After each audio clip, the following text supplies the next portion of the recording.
ప్రేక్షకులందరికీ నమస్కారాలు. మీకు తెలుసా, ఇండియాలో 30 కోట్లకు పైన, ప్రతి 100 మందిలో 40 మందికి పైగా స్త్రీలలో మెనోపాజ్ తర్వాత, పురుషుల్లో 30 సంవత్సరాల తర్వాత బెల్లీ ఫ్యాట్ అంటాం. అది మన పొట్ట చుట్టూ, కడుపు చుట్టూ కొవ్వు పేరుకపోవడం. ఈ కొవ్వు నిల్వలు 2 రకాలుగా ఉంటాయి. సబ్క్యూటేనియస్ ఫ్యాట్ అంటే అది ఈజీగా తగ్గుతుంది, మనం పట్టుకుంటే లూజ్గా ఉంటుంది. ఇంకొకటి విజరల్ ఫ్యాట్ అంటే అది లివర్ చుట్టూ, ప్యాంక్రియాస్ చుట్టూ, గుండె చుట్టూ చేరుతుంది. ఇది చాలా ప్రమాదకరం.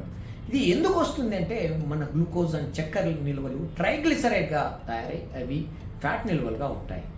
దీనికి హార్మోన్ అసమతుల్యత, ఊబకాయము, ఇన్సులిన్ రెసిస్టెన్స్ మరియు డయాబెటీస్, ఇక సెడెంటరీ లైఫ్ అంటే శారీరక శ్రమ లేకపోవడం. వీళ్ళు చేయాల్సింది మందులు కాదు, దీంట్లో మన శారీరక శ్రమ, మన దైనందిక జీవితాన్ని కరెక్ట్గా క్యాలరీస్ బర్న్ చేసేలాగా చూసుకోవడము. 35 నుంచి 40 నిమిషాల brisk walk, swimming, cycling, walking, దాంతోపాటు సూర్య నమస్కారాలు మరియు మౌంటైన్ క్లైంబింగ్ వాకింగ్ అంటారు. దీనివల్ల ఫ్యాట్ బాగా తగ్గిపోతుంది. ఇక వాళ్ళు జీరా వాటర్ కానీ, నిమ్మకాయ, అల్లము మరియు గోరువెచ్చని నీళ్ళు కలుపుకొని కొంచెం తేనేసుకొని తాగడం, సరైన నిద్ర 7 నుంచి 8 గంటల నిద్ర ఉంది.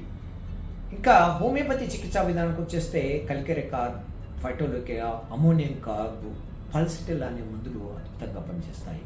నమస్కారాలు.